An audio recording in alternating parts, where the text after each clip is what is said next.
Hello, good morning. Well, in the US, it's a little bit in the morning. If you're in the UK, it's good evening. Welcome to Learning Tree International's webinar, Data Science Demystified. Learning Tree has been in the IT and leadership training space for providing wholesale solutions to our client for quite a while. We will be hosting this event over voice over IP, so you will be able to hear us, but we will not be able to hear you. So please use the chat pod option to ask any questions you may have, and we will respond to them during our Q&A session at the end. If we are not able to get through all of your questions, we will provide a follow-up email with responses to them, also with a link to the webinar. I'm very excited to introduce our facilitator today, Andrew Tait. We are very lucky to have his expertise on this topic. He is the CTO for Decision Mechanics and has worked with various organizations, helping them use machine learning to gain insights on their data, as well as a very appreciated SME for us. Andrew, take it away. Okay, thanks, Amy. As Amy said, I'm the Chief Technology Officer for Decision Mechanics. I spend my time helping companies make decisions, advise them on decisions, largely using mathematical modeling, behavioral economics, decision theory, things like that. So as you can imagine, in recent years, there's been a lot of data science, a lot of machine learning and things like that. My first degree is actually in AI, way back in the day, and my second degree is actually operations research, which is what old people call decision science. So as you can imagine, I've been around this stuff for quite a long time, and I've seen it in the boom years and the bust years. So I've got a fairly opinionated view of what we're looking at today, which I hope to share with you. So let me just get started. And there's no doubt about it that we have a lot of people talking about the importance of AI and machine learning and how machines are going to take over the world, etc. Leaders of countries talking about it pretty heavily. We've got people like Bill Gates and Elon Musk and who's the guy, the scientist, Stephen Hawking, talking about how AI is going to become an existential threat to mankind. So we're going to have the Skynet scenario where, or Matrix, where computers are going to take over the world and we're all going to be enslaved, that kind of stuff. So certainly a lot of people talking that this is going to be a great thing and we're going to have an amazing future with AI, but there's also a lot of people talking about fear and the AI is going to become a huge problem in society. And I think, that there's obviously some benefits that we're going to find from AI. There are some social dangers, not least things like jobs, etc., and what we're going to find in terms of employment. There's going to be changes in that.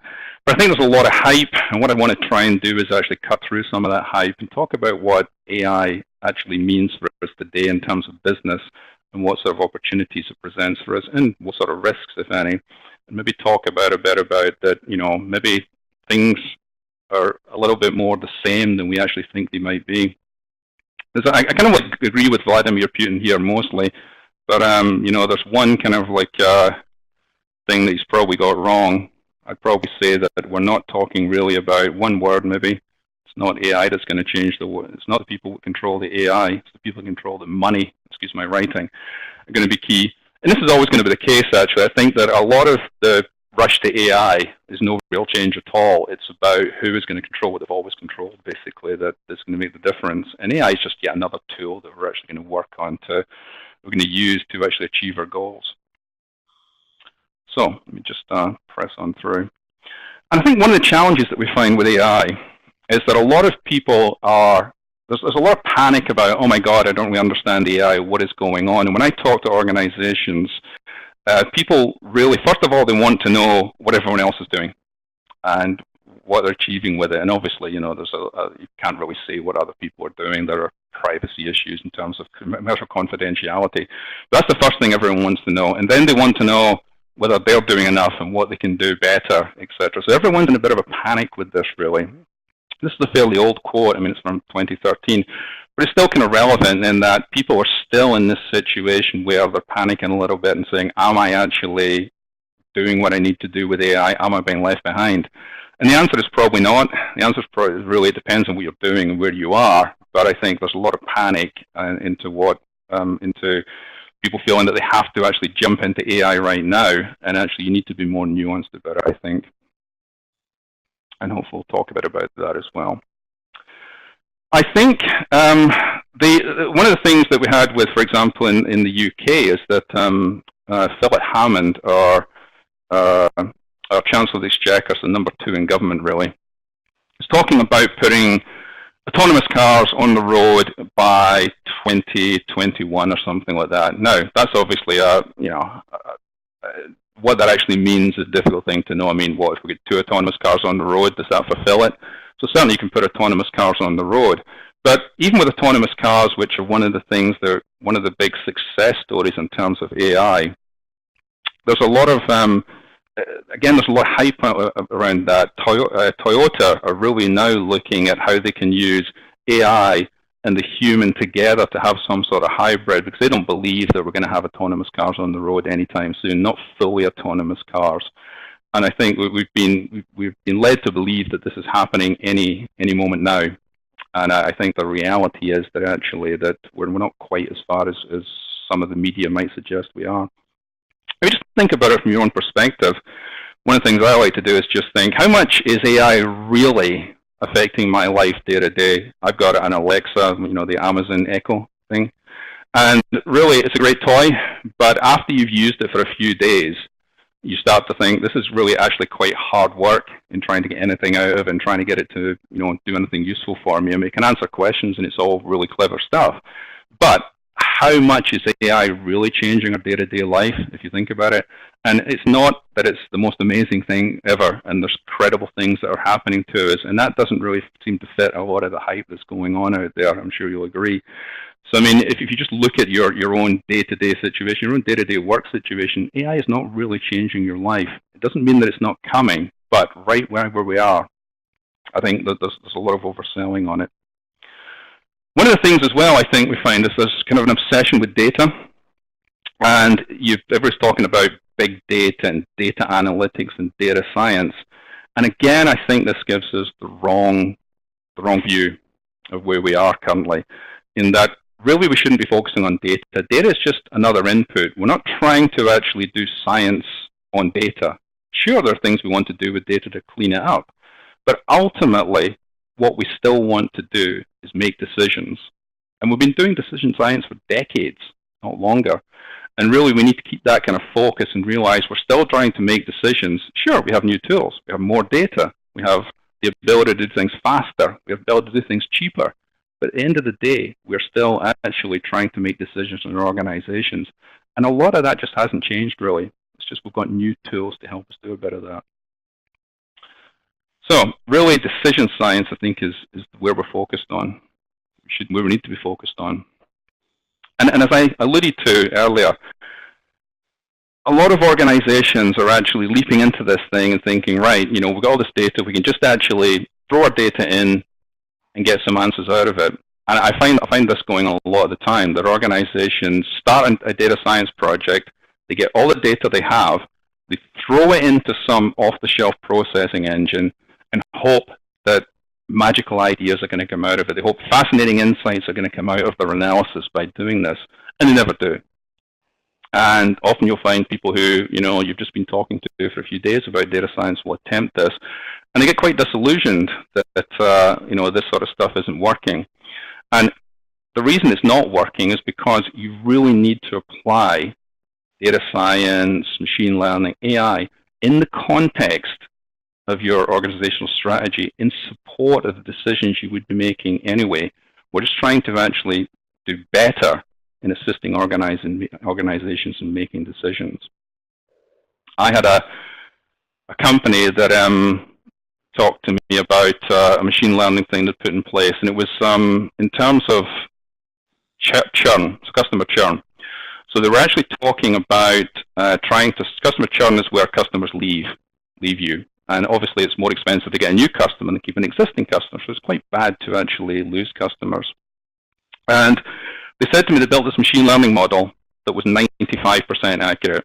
So you got 95% of the guesses right about whether customers are going to leave them or not. And so I asked them, how many customers leave within this 3-month period that they've done the model on, the model predicted on? And they said, well, we lose about 3% of the customers in that period. And so I said to them kind of cheekily that I could actually improve that model quite cheaply for them. And I said, here's my decision rule for your model. Customers won't leave. Customers won't churn. And that obviously is 97% accurate. So I sent in the invoice, obviously, not sure they paid it. But the idea is that unless you're actually thinking carefully about what you're trying to achieve, the blind application of these machine learning models actually is going to lead you astray unless you think about what you're actually trying to achieve. Because it's far too easy in these situations. And these were smart people who were doing this thing, but they just got so deep into the technology and working with the data and seeing these numbers pop out that they lost sight of the basic problem they were trying to actually solve. And there's a real danger with that, with these technologies, that we're decoupling our business from these technologies, and we have to be careful with that. This isn't a new idea that I've got here. There's certainly an idea that's out there, but I think it's an incredibly important one in a way of actually describing what the benefits of AI are in organizations. And really what we're talking about in modern AI is the ability to make cheaper predictions. And when I talk about predictions, I'm not necessarily talking just about predictions in the future, but if we're actually trying to predict, for example, if I'm trying to log into my iPhone and it's got face recognition, what it's attempting to do is predict whether the image on the camera is me or not. That's a prediction. And it'll have a certain degree of confidence about whether that is me or not, and hopefully it has to be very confident before it actually will let me into my phone. But so the key here is that we're finding the ability to actually put prediction into more and more systems and use it in more and more places because the economics of it have dropped. And prediction used to be a very, very expensive thing to do. I mean, you've got radiologists, for example, years and years of training to get to work out how to actually look at an X-ray and work out whether someone has an illness. Computer can do that very, very quickly. So it's quite an easy problem for a computer to actually tackle. And if we can actually start to think in our organizations about if we could have better prediction, how could we make more money or achieve more things, whatever we want to, whatever our goals are. But how could cheaper, faster, more accurate prediction change what we're actually doing in our business? That's a good way to think about what AI can do for you. We're not talking general AI here, the ability of computers to go around and be creative and think smarter than us and that kind of stuff. It's actually a very limited capability that modern technology has at the moment. And if we think about it as this ability to do predictions cheaper, faster, that's a good way to start about how to think about the types of problems that we can actually start to solve in our organizations using this technology. It's quite a dumb technology, AI, in where it currently stands, where we're currently working in AI at the moment in organizations. It's not that clever, really, the AI. It's a very simple thing that just really attempts to do these predictions. It attempts to put labels on things, as I'll explain a bit more in a minute. So, types of predictions. Search engines predict interesting pages, right?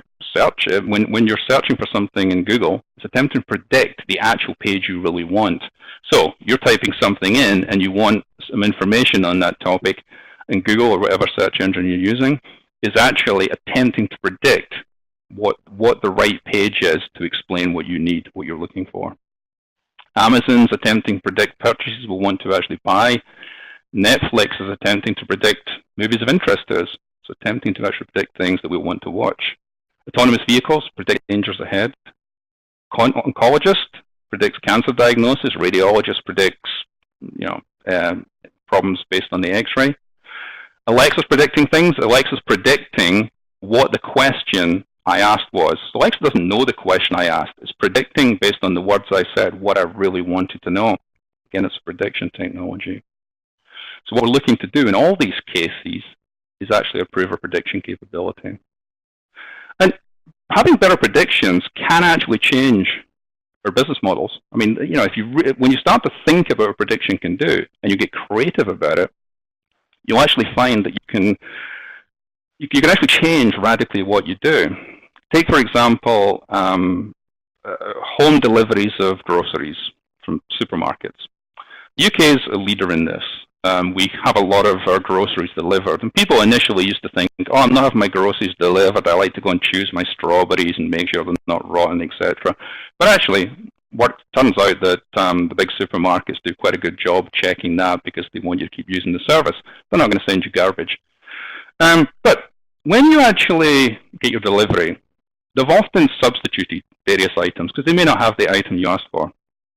So what someone will do is they'll end up guessing. Someone goes around the store and picks the items that they think that you would like, but their preferences, not my preferences.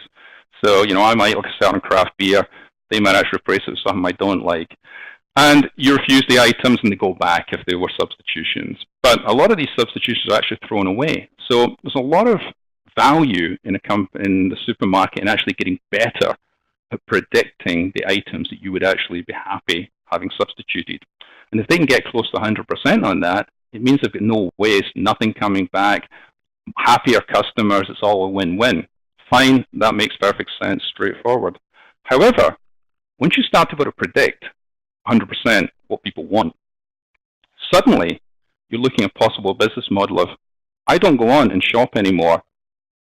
The supermarket just delivers stuff to me every week. It predicts what I'd actually want to buy. So it sends the vans round, drops the goods off, and then comes round again and picks up anything you don't want. But if it's predicting 100% accuracy, it's pretty much everything you actually want.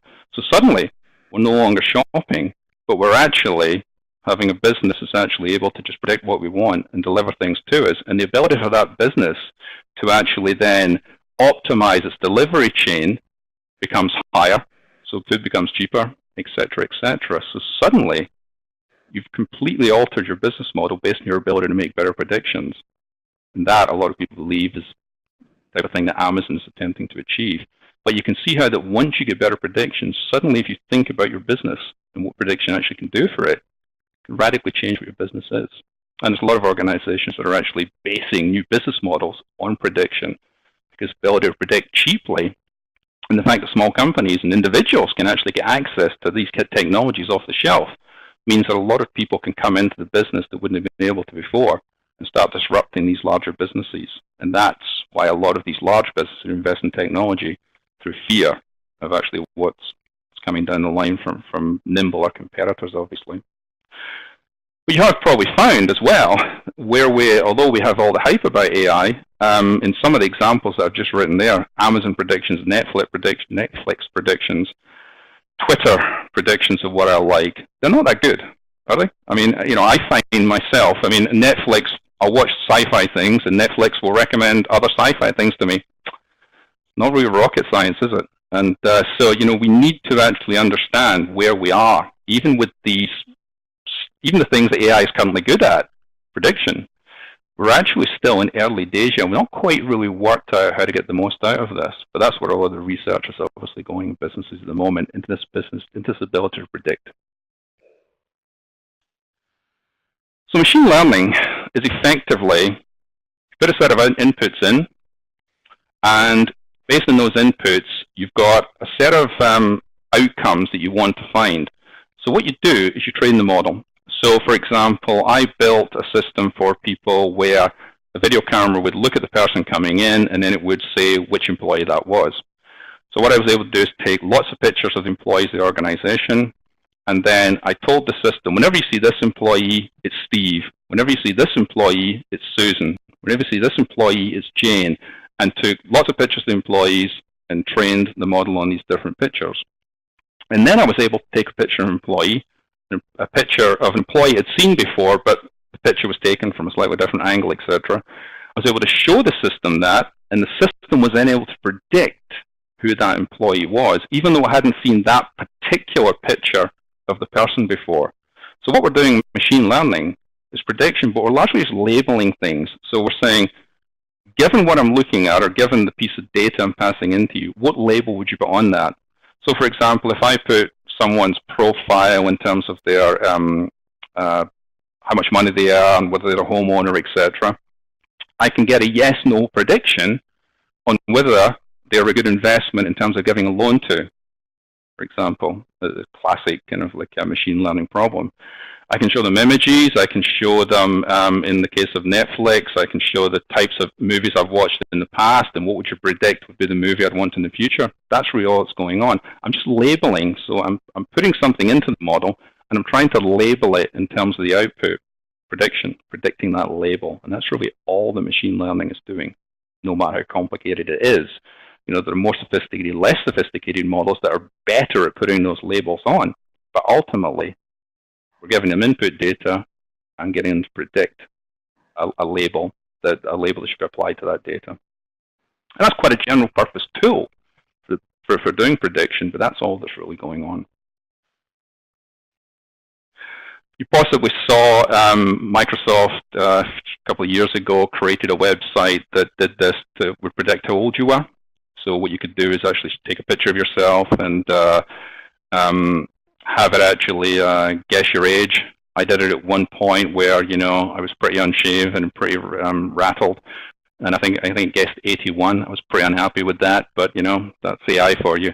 But again, a lot of people, when you try this, and if you try it, it's still out there, try it, and you'll find that actually a lot of the time it's not that accurate. And again, this is where, you know, we're talking about AI, a lot of potential, but we're maybe not quite there yet, and we don't really have to be panicking that kind of like, you know, everyone's doing this amazing stuff and we're not there yet.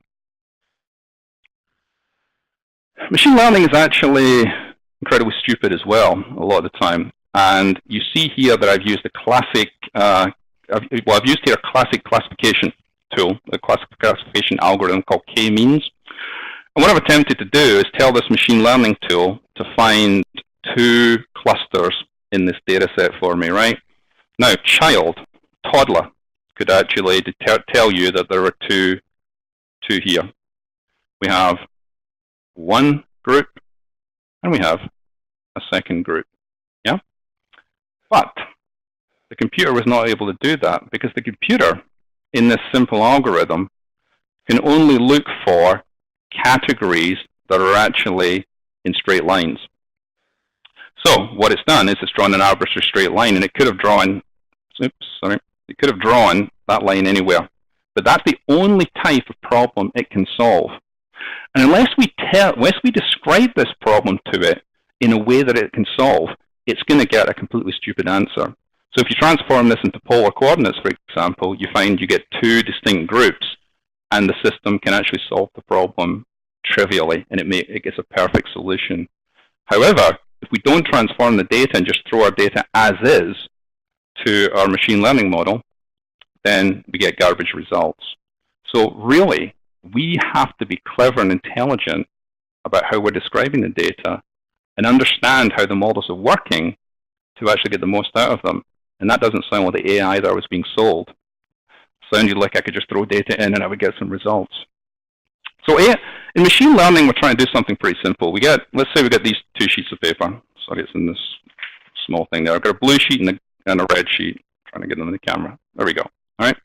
Now, what machine learning is doing is our data looks like this. That's the data we actually have, okay, when it comes in. And the job of machine learning is to write a bunch of transformations that transform my data without tearing it. Obviously, it doesn't tear my data, but transformations that get it back to these two sheets of paper. Now, the k-means algorithm I showed you could only do very simple transformations.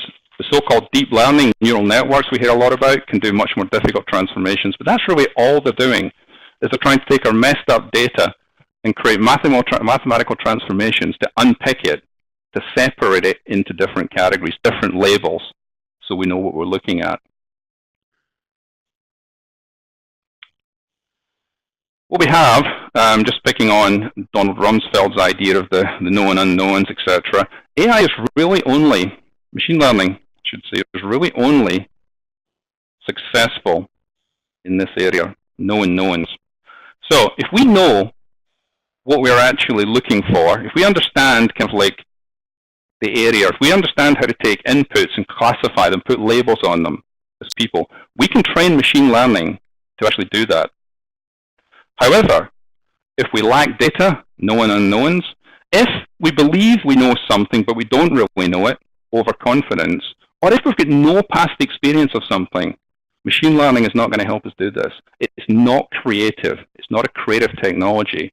So we have to actually, it's only really good at areas where humans have already made some progress and are already able to actually tell the models how things should be. If we're looking at one-off decisions, if we're looking at decisions that we don't really understand, or if we're looking at things where we are confused as well about the situation, the unknown knowns, machine learning can't really help us with that. So the really difficult problems that we face, machine learning can't help us with them. Really, it's good at solving the easy problems, and it's back to economics.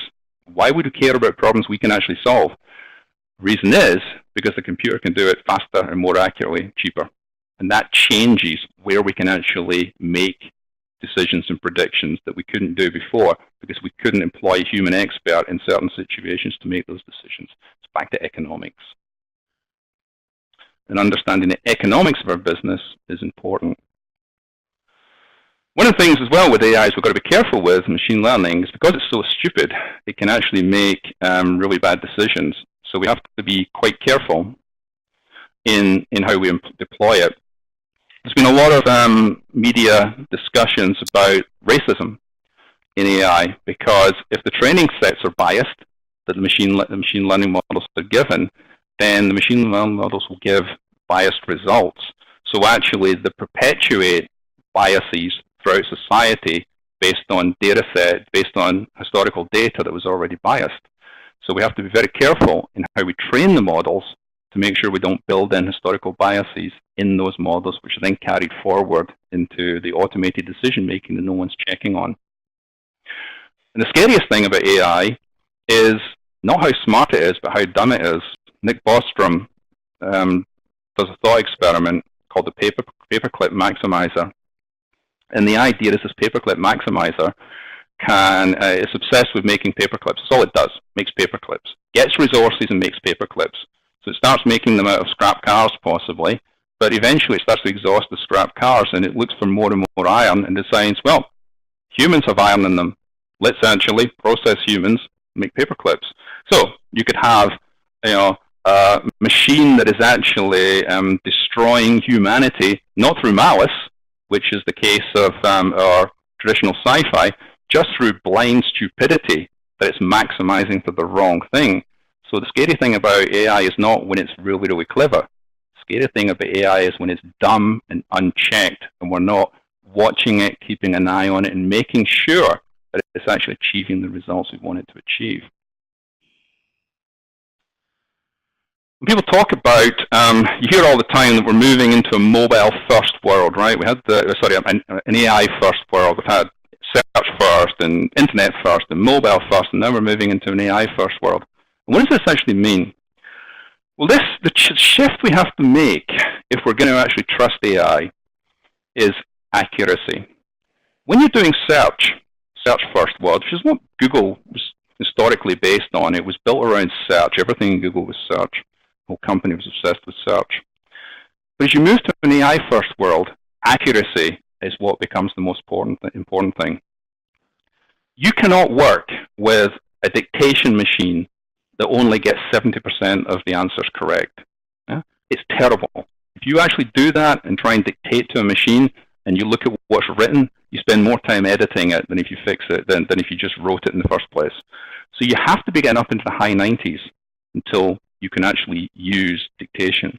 If you were getting something that was booking your flights and booking your appointments and your meetings and stuff like that, again, 70% accuracy, you'd be in chaos. You need, for an AI virtual assistant, for an AI executive assistant, you need to be looking at that high 90s level of accuracy. And this is the challenge. If AI is really going to start changing our world, it's that accuracy we need to be focusing on, and that, getting at that really high accuracy. And this is why things like Alexa, clever as they are still quite frustrating to use, because that's squeezing that last bit of accuracy out that makes a difference between usability and a toy is actually incredibly difficult. And that's where the money will be made in the use of machine learning, the people who can get that squeeze out of it. Depends on what you're doing with the product and what the problem your business is facing is. You just have to be doing better than you're doing before, obviously, if you're already making a business in it. If you're trying to change an existing technology that works, like typing, then you have to do at least as well as the typing. And this is where I get to the key of this, in that really we still have a huge role to play as people in this AI work, in this AI future, certainly currently, and certainly for the next few decades, I would suggest. Because when you're actually looking at making a decision, we actually start with data, for example. Oops, sorry. Back. We're starting with data and then pushing it through machine learning to get the predictions. However, there's all sorts of things that we as humans have to do. And we have to apply judgment to those predictions. Those predictions will not be perfect out of the box. They're just predictions. And the predictions are, here is actually my prediction as to whether something, let's say, for example, a hotel. Okay? And the hotel and a system might say, well, based on everyone's input, we believe that this hotel would score an average of 4.2 for you. Well, great. What does that mean? What do I do with that? That's not a decision. That's a data point. And I still have to apply judgment based on what I want, what my requirements are, what my preferences are, to actually end up making a decision. And you'll find that in organizations, just having that raw data doesn't really help them. They still have a huge problem in trying to actually organize that information. They still need access to decision theory. They still have the issues of behavioral economics, all the kind of like psychological biases that we bring to problems as humans still have to be taken into account, and AI is particularly bad at that. And once we've applied judgment to the predictions, we still have to then bring all those things together to make an actual decision. Again, people have to be heavily involved in this process to make a decision. And then, unless you've got a robot, you have a problem. The humans have to action. They have to take action. They have to implement the results of that decision. Again, very human, kind of like manual endeavor. And it's only then do we actually get the outcome. So actually what the computer is doing is actually pretty low-level stuff. It's quite far down the chain, and it's not where the high value is. And what we're seeing is as we offload some of the predictive stuff that experts used to have to do, we find that we can move some of those experts into doing things that are actually more useful. So your radiologist can spend more time talking through with people what the consequences of that diagnosis are, helping them, spending more time on treatment discussions and decisions. Certainly in the NHS in the UK, we're massively under-resourced. If we can take some of the work that doctors are currently doing and automate it, and then let doctors focus on where they add the most value. So we get our predictions about whether someone has a problem from the X-ray, and then the doctor is able to look at those and say, yep, that's pretty much right, that saves me a lot of time. Then they can focus on how to treat that as opposed to just diagnosis. So we talk about complements, and we need to find where humans complement the artificial intelligence to get the most value from both. So a lot of the time when you're talking about decisions, it's interactive decisions we're looking at. So for example, what you're interested in is trying to judge, based on what you do, how another party will react to that. And again, that interactive decision making is a challenge for machine learning. There's usually just looking at static stuff. They're not tend to look at a dynamic situation. You can start to apply machine learning in a dynamic situation, but as I've just explained, traditional the machine learning we're currently using that focuses on the easy stuff still isn't quite there. And yet, so we're not actually going to be applying it to these dynamic changing situations successfully anytime soon. Let's sort the low-hanging fruit first. So these situations where you're trying to understand how your behavior will change someone else's behavior, and this is an example of the prisoner's dilemma, a classic problem that's very difficult for humans to solve, then until we actually kind of have advanced their AI significantly, humans are still going to play a huge role in these incredibly important decisions that organizations have to make, where your decision affects someone else, which is pretty much every decision you're going to make in a socio-technical system like an organization or society, politics. These are the things that people are grappling with, not the easy stuff of labeling things. And when I used to do this kind of work, I do a lot of this interactive decision making, looking at how different people will your behavior will change other people's behavior. Here's an example from years ago with NATO, which is it's unclassified, so it's fine. But what we're really looking at doing is trying to get people to specify what they want others to do. So what do you actually want other people to actually do? What's your goal for them?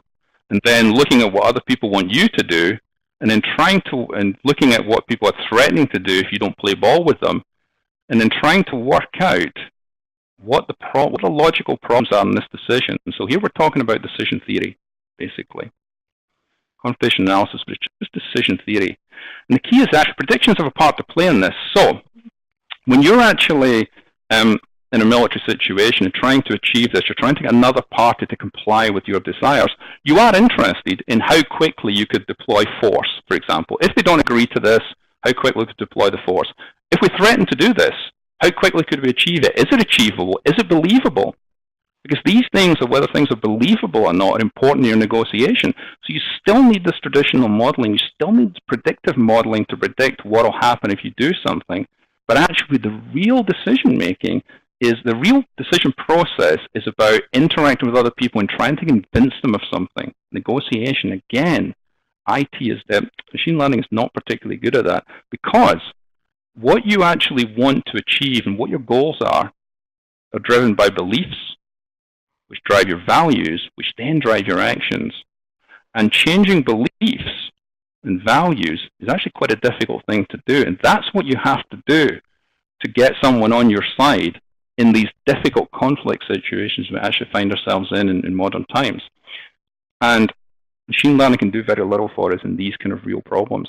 And those situations that the military face in conflict are actually faced all the same kind of problems, same kind of structural problems are faced all the time by businesses in their day-to-day life. They're trying to convince other businesses or other parties, suppliers, competitors, customers to come over to their way of thinking and say, our way is the best. We're going to try and explain why. Or, we're going to try and coerce you into doing something based on what we're going to do. That's the nature of it. Again, AI can't really help us very much at the current state of the art with that. And these are the really tough problems that people grapple with every day. Machine learning is an input, but it's no more than an input to the real problem. So decision theory, which we've had around for decades, still of primary importance in actually trying to work these things out. Machine learning is helping us, but it's certainly not replacing anything yet. And really, this is what I'm trying to get at here, is really just saying to you that machine learning relies on our ability to pick the correct algorithm, which it can't predict its own algorithm. We have to choose the right algorithm that's going to work for a particular problem, human judgment.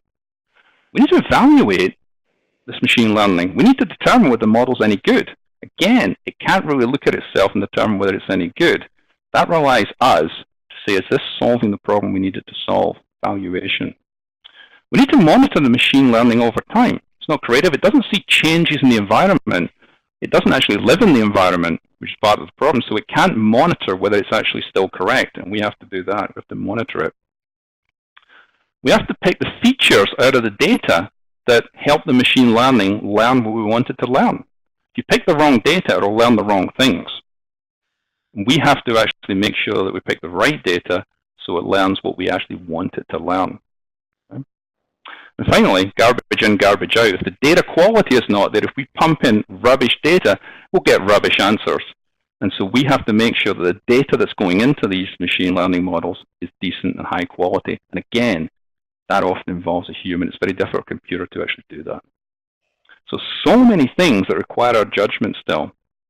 As I said, there's the idea of situated intelligence where really, and a lot of AI experts believe that this is fundamental to real intelligence, the general artificial intelligence, in that the artificial intelligence needs to be embedded in the environment. Unless you can actually affect a change and through the environment watch the outcome of that change, you can't learn. And so to be able to actually learn something, you need to actually be embedded in the environment, have some physical presence in the environment so you can probe something and see what happens and then learn from that. Young child touching a hot surface doesn't do it again. They're quickly learning through the interaction with the environment. And because a lot of our intelligence or AI is not embedded, it's very difficult for it to learn. Now, cars, robots, they've got a chance of actually doing this. But again, we're quite far down the line in actually, getting real intelligence from those things. But a lot of our AI is disembodied, and it may be that it's fundamentally limited in what it can actually learn. So we actually, as humans, we're looking to provide complements to the AI through our expertise and judgment that make the AI stronger. So we're looking at bringing together predictive capabilities with human judgment, human decision-making expertise, decision theory to get the real answer to the problem. Just a solution that our business can use, a decision our business can use. And if you're looking at adopting machine learning, if you want to adopt machine learning, if you've got an idea of how you can use prediction in your organization, then there are kind of like a number of ways you can do it. You can actually go the less radical route, and you can say, well, actually, we've got a process, and that's what this represents, this process that we go through in our business. And we see that one of those elements has the ability to be replaced by a prediction capability. We could actually replace that. If we can label things, we could actually replace a piece of that process with machine learning. And that's great, but it doesn't give you that major change of your organization. It's not like the situation where the supermarket suddenly completely changes its business model. To completely change its business model, and it seems to be running through my markup, to completely change your business model, you have to look at how re-engineering your business based around prediction technology. So if you can actually think about how prediction technology could alter your business completely or could create a new business, that's going to give you the biggest bang for your buck if you can re-engineer your business around these technologies.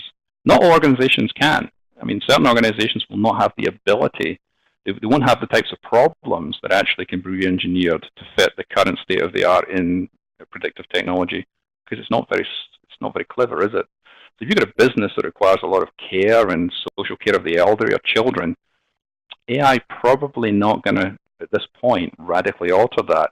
Obviously, if your business is all about data and working, in a virtual space, then yeah, you might be able to radically alter your business based on that.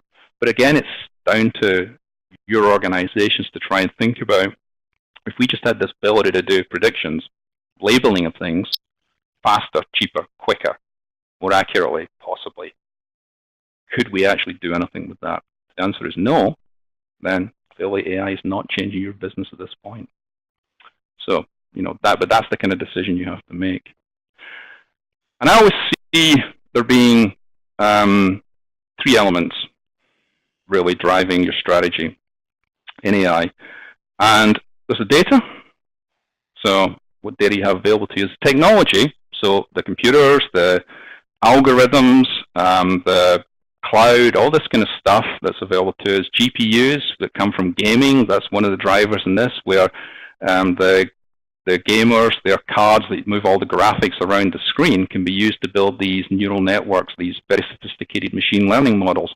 And the fact that it's gaming technology has driven down the price, it makes that technology available to us to make cheap predictions. But the number one thing, I believe, is culture.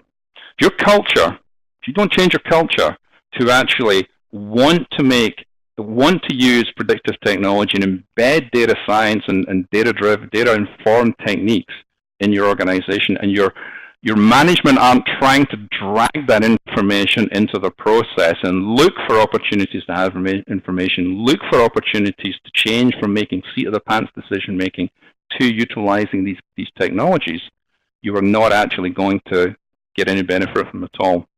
And I see so much of this where technology is introduced lower down in the organization in the hope that insights will pop out. It doesn't work like that. What you have to do is you have to actually have it drawn through your culture. If your culture won't support it, you're not going to get the benefits from it. And a lot of people have attempted to, who haven't really worked with data-informed decision-making, they haven't been using the data that's just available to them now, and they're trying to make this leap to predictive technologies and just try and apply it to big mountains of data they have. And it fails, because really there's no culture in an organization. If you weren't interested in working with data to make decisions in the past, it's unlikely that suddenly the culture of the organization is going to move from gut feel, macho decision-making strategies to actually utilizing predictive technology in one leap. So really it's a gradual progression of more and more data-informed decision-making, but actually working out how to bring that into the existing decision-making process, or to alter the decision-making process using it, but you still have to have that decision-making process. And if your culture's not ready or changed to actually encourage the adoption of these things, you're not going to get the benefit of them. They're just going to sit there as white elephants, burning money. Someone's going to get upset about it, and it's going to get killed as a project. And Gartner reckoned that about 60% of projects up to 2017, when they predicted in 2015, would actually be would fail. And I've got no reason to disagree with that. Even now, we're still finding these kind of problems because people are not looking at them in the wrong way. They are not thinking how they fit within the organization. So really what you have to do is you have to take those three areas and you have to see where you are in them and see if you gradually move through lagging, developing, and leading. So I won't go through the whole thing. I'm sure the slides available to you. But when you're lagging in terms of your data, it means you're not collecting the data, you're not using metrics to manage the business, your data's spread around, you're not able to get hands on it quickly, process it. You're just really collecting it and using it in an incredibly ad hoc manner, if at all. When you're developing, you're starting to get some handle on that. You're starting to kind of like treat your data with some respect, get it into the same place, make sure everyone has access to it, at least knows what it is. You're looking at tracking it a little bit, but maybe not perfectly, but you're looking at trying to understand how it's going through the system a little bit so you can track the quality of it. You're probably still in a situation where your technology decisions are constraining your data, so you're still kind of like saying, well, we've got these relational databases and they're just going to have to, the data is just going to have to go in it and it's just going to have to work because, it's important that we use this same technology. But, data's starting to get used. Leading organizations in data are going to actually be using data as a day-to-day course of the business. It's just going to be the natural way of working. So your data scientists are going to have full access to the data. They're going to be able to get all the data they need as they need it, and they're going to actually, whenever anyone wants to answer a question in an organization, some process is going to start up where someone grabs the data, runs it, feeds it into the decision-making process, and it's going to be the most natural thing imaginable. In terms of technology capability, if you're lagging in technology, you're going to find the usual spreadsheet situation where everything's in spreadsheets, everyone's hacking things out in Excel, no one's entirely sure what these Excel models do. You might have data scientists, but they're going to be building custom tools rather than looking what's off the shelf and work that's been done that they can use, so everything's a bit of a free-for-all. You'll find that using single-point estimates in so statistics is technology, mathematics technology here. So you're using things like single point estimates whenever anyone asks, how long will this take? Say 8 weeks, rather than say, well, 8 weeks, but on average, but there might be between 6 and 10 weeks. Or actually giving them a probability distribution even better, because there's no way that anyone can actually predict that something's going to take exactly 8 weeks, but those kind of decisions thought through the organization. That kind of thing, that lack of statistical rigor suggests a lagging organization in terms of technology. You got that technology developing, you're going to be using some of the off-the-shelf standard tools like R, Python tools, those kind of technologies. So there was an article in The Economist this week or last week about Python and how important it's becoming. The data scientists are going to be using a standard set of techniques. They're going to be sharing information, kind of aware of the pitfalls with them. They're going to be kind of evaluating the models and looking at their accuracy. So you're going to have this kind of like, use of models, and people are going to be, the data scientists are going to be pretty familiar with it. However, when you get to leading, then you're going to start using more sophisticated models like the deep learning, the ensemble methods where you're using multiple models to check against each other. And you're going to allow data scientists to go out and just grab resources they need. There's going to be no need for data scientists to go out there and say, well, can I get a sign-off on running on this compute cluster, and sort of someone has to check with the budgets there, etc. You're going to have the capability for data scientists, just the resources are out there. So again, running models, there's no friction to it. Models are a standard way of working in your organization. Finally, the most important one, culture. And if you're lagging in your culture, clearly there's no interest in employing data scientists.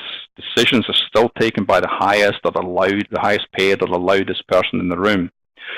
You get the personal stories coming out. Well, my last organization, we did this and it worked really well and we succeeded and it was incredibly successful, and just, that's used as justification for making a decision. There's no checking on whether decisions actually were the right decision. There's no going back and checking whether the data backs up that gut feel. None of that going on. And there's no encouraging of data-driven decision making. There may actually be a dismissal of data-driven decision making, and that's not how I got to my position as the organization. We don't need data to do these things. Developing organizations, data scientists are going to be in the organization. They're going to be doing work, but they may have limited formal interaction with managers, and maybe this kind of like them and us kind of thing, although information is flowing through. But the information is flowing through in a formal way, and sometimes, not all decisions are getting this kind of data science treatment. They're not being informed by data. But, you'll still have major decisions being backed by analysis rather than intuition, and there is a career path for data scientists. The business units may have data scientists, but they're more project by project decisions rather than every business unit has a data science associated with them. And finally, if you're leading, then you're going to have all decisions are taken with reference to data analysis, machine learning, judgments. So all decisions are informed by formal analytics. Senior managers work closely with data scientists, possibly have them on the internal staff team, internal working group. So whenever they're working, they have that data science capability at their fingertips. So it's constantly feeding into decisions. Decision-making processes are automated where possible. So again, you're not actually having to spend money doing these ad hoc analyses. You're able to just pull on existing work as you need it, and there's a process for any standard decision-making you need to do that you just draw upon. Decision scientists are embedded in the organization. If you're in this leading group, you probably don't have a data science group, or at the very least, it's very technical and it's providing base research for the other data scientists in your organization. And a leading culture in data science will have data science just embedded in the organization and not a little group all to themselves, just as we found with IT a decade ago or so, when we started saying it's not just a kind of like its own little world, it's actually embedded throughout the organization. And basically, data is available to those who need it when they need it. That's the key, really, the culture with a leading data science, machine learning cultural capability. So that brings me to the end of what I wanted to say, really. And my point was really that prediction is cheap, so it's going to be increasingly ubiquitous, and so we have to determine how we're going to make use of that. Data is certainly important, but we need to make sure it's not the focus, and the language we're using makes it feel like the focus, and people are obsessing in data, whereas actually it's just something more that we can use to go into our traditional process.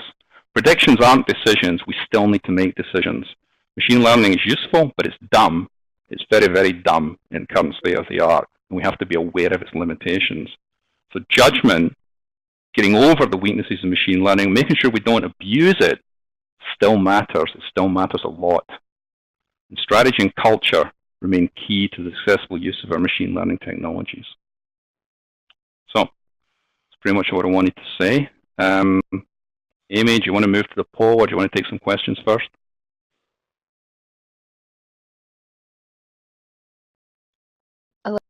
Let's move to the polls right now. Okay. So we just wanted to get some insight from the audience since we got you there. A couple of questions. You'll see upcoming at the bottom. First of all, I want to know whether you believe, whether you agree with me. I mean, obviously, data science is a bit of a leading question. I'm just giving a talk about, culture being important. But I just want to see if you feel in your organizations that this is the barrier. Do you agree? Or are you finding that technology is a problem, or lack of data? Or do you agree that culture is giving you a challenge? That's what I'm finding. But clearly, I have a particular experience and a particular type of client that I work with, and it may not be your experience. So I'd just be interested in that.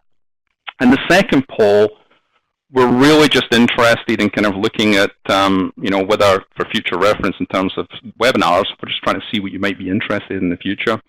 So is more AI machine learning of interest to you? Are you concerned about the Internet of Things, and obviously there's a close relationship between those two things?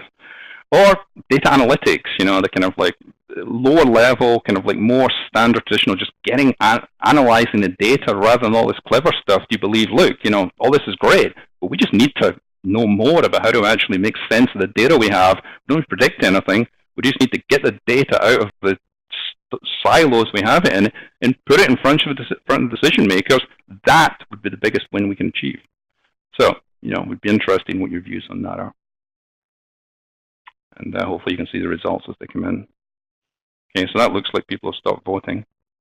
Okay, so looks like you're in genuine agreement with me. Culture is the biggest barrier, and I do think we need to spend time as organizations in trying to work out how we can make a culture that allows us to adopt more easily the technologies that are out there in a sensible way, as opposed to just trying to shoehorn them into our existing processes. Just is not working at all, and we can see that the AI is not really fulfilling its promise. I'm concerned we're going to get into the next AI winter. I've lived through a couple, and I don't want to see another one happening, but I'm concerned we are going to see that with all the hype we're going, unless we can actually work out how we're going to use this. It looks like there's an interest in data analytics, interestingly enough. Kind of interesting given we've just been talking about machine learning, but it seems like people are thinking maybe there's simpler things they could do with data.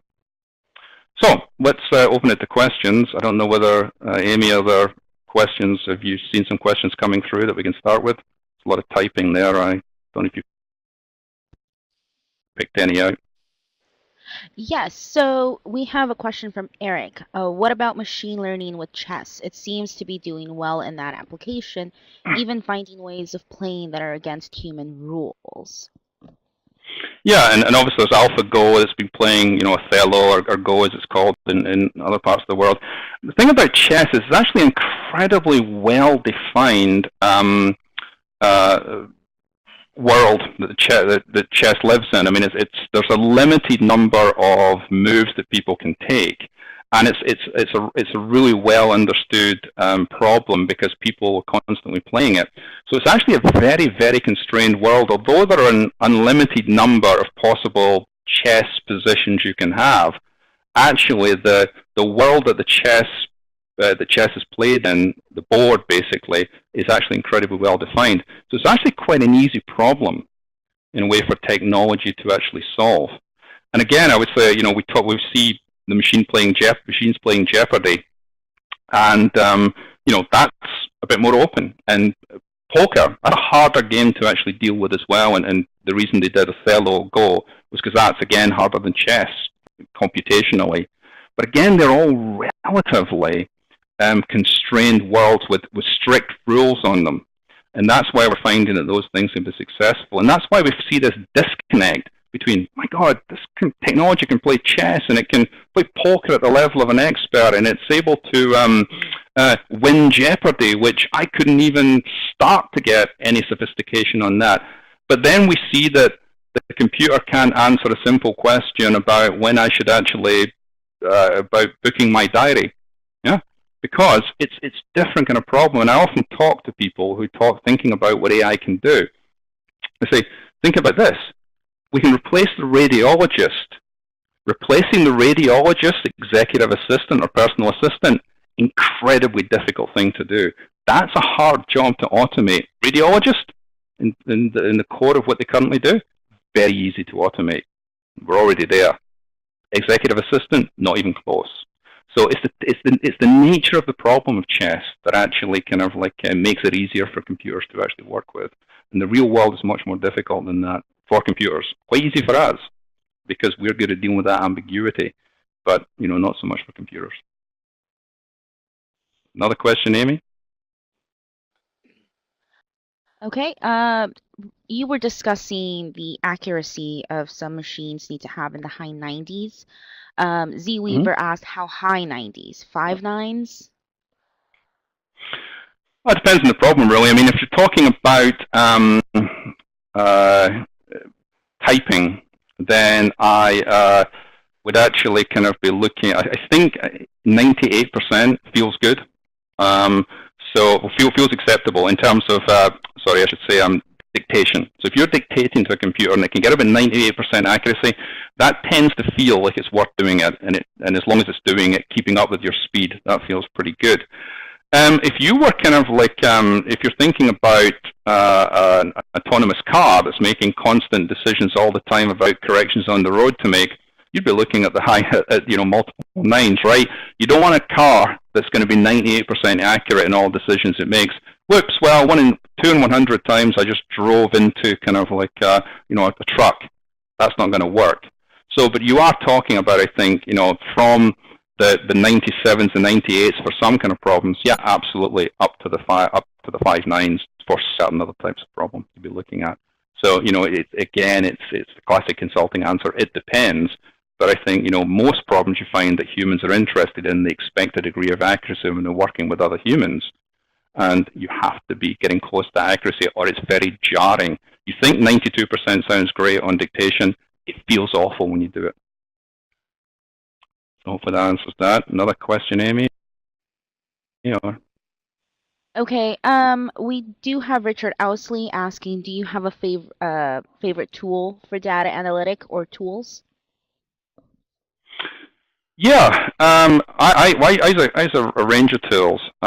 In terms of if I'm doing machine learning stuff, I will tend to be using at the moment a Keras, which is a machine learning framework. It's very flexible, but it's a little bit more high level than the other obvious one, which is TensorFlow.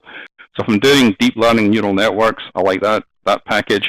I tend to use a lot of Python when I'm doing classical machine learning, the kind of like the more linear machine learning, because the language is pretty powerful. It's quite flexible. I prefer it to R, really, but that's just my personal preference. And I have a lot of software development experience, which makes it easier for me to use a general-purpose programming language. In terms of decision theory, I tend to find that the most flexible tool that I use is an approach called multi-criteria decision making, which looks at your basically takes your criteria and you weight them, and then you get a number of alternatives, and then you have to score each of the alternatives against the criteria you have, and then based on your preferences for criteria, which are your judgments, and your scores on the criteria for each of the alternative choices you have, which can be done by machine learning and data science. That's where your science can actually, your data analytics can help you. You can actually get a set of ordered decisions about what you actually prefer. So I find that kind of like a useful technique in that area. So I use quite a few things, but I tend to like things that are more flexible. Just gives me more chance to change things, because I find that decision makers are constantly throwing curveballs at me. So if I'm able to alter things and I'm not constrained by a model, that can actually be quite useful as well. Any others? I'm happy to go on. I know we're getting late, but so if people are willing to stay beyond there, that's okay. So keep asking them. Yes, so we have a question by Tony K asking, can you expand on the technologies used for machine learning, which you've already touched upon a little bit, but he goes on to ask data gathering from Excel, storage, data warehousing, or relational database, which tech to analyze, Python, Yeah. I mean, in terms of you basically need to take data from wherever you can get it, right? I mean, Excel is always my worst nightmare because Excel really as a data storage tool is absolutely terrible because it changes the data. I mean, I was just working recently with an organization and we were looking at an age range. So the age range was something like 10 to 49, and Excel gives you that as October 49 because it decides the date, and then when you export it, everything breaks. So it's always a challenge to use something like Excel. If I'm using CSV files, I prefer something like Ron's editor, which a search will find you that. Something that's designed to just work with CSV files rather than a tool that's just being pressed into being a database. But in the wider sense, it really is where the data comes from. So, if your data is in Hadoop on big data stuff, you've got to pull it from there. If it's in a relational database, you pull it from there. If I have my choice, then I'll either use CSV files or JSON files for small data because I want to structure my data in a way that it can be transferred to different applications, and those two technologies are pretty good. If I am actually working with larger amounts of data, then I will use something like a database such as MongoDB, which is what we call NoSQL database, so I can store documents in it as opposed to highly structured data. Or if I've got traditional structured data, I'll be using the usual suspects, in my case, Microsoft SQL Server. But the reality is that you end up really having to take data from whatever it is. So you don't often get that choice, which is why I tend to be jumping back and forth between different types of systems. But if you can get it into CSV files or JSON files, it just means it's very easy to move it from platform to platform. So if it's small amounts of data, that tends to be what I will use. Thank you, Andrew. Last question, and then we have to call time. We're already a little over. Barry Shader is asking, I was just struck by the use of the term prediction, for what I would call recognition, classification. Any comments on that? Sorry, which one was that? Sorry, say that again. Barry Shader. Yeah, struck by the use of the term prediction for what I would call recognition classification. Mm-hmm. Yeah, I mean, well, as I mentioned, it's kind of like labeling as well. I mean, we often think about prediction as the future, right? The Niels Bohr thing, prediction is hard, especially when it's about the future. And so that's often the way we think about it. But really, if you think about what my iPhone 10 is doing when it's looking at my face and attempting to say, is that me? It's predicting. It's predicting whether the image on that camera is an image of me. And it won't be 100% certain. It'll be, some level of certainty. I'm not sure what Apple's threshold would be to accept that, and I'm sure they wouldn't share it. That's not their cultural style. But there'll be some kind of level of threshold that says, let's say it's 97% accuracy it has to be.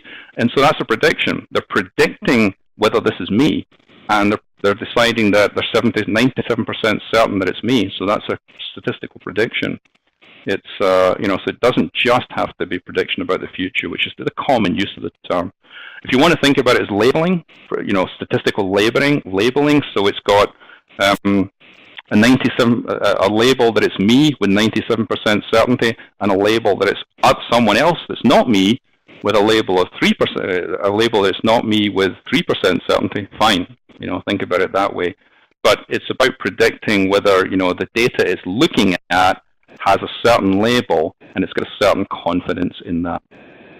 I was just going to pick up Zed Weaver's comment that the main framework I mentioned before TensorFlow was Keras, Keras. So that's just an easy one to answer. So do you want to another one, Amy, or are we done? We're good to go. Thank you so much for your time, Andrew, and thank you to everybody who was able to join us for this. Please, we'll keep this open for another couple minutes. Keep typing your questions in the chat pod, and we will be able to respond to any of them and further up, messaging that we'll send you. So thank you very much.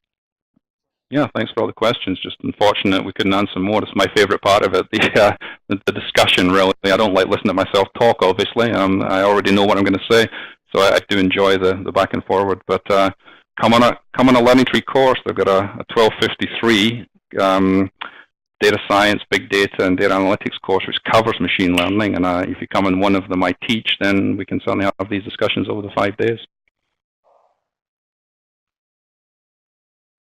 All right. Well, thank you very much. Cool. Thanks, guys. Okay. Goodbye.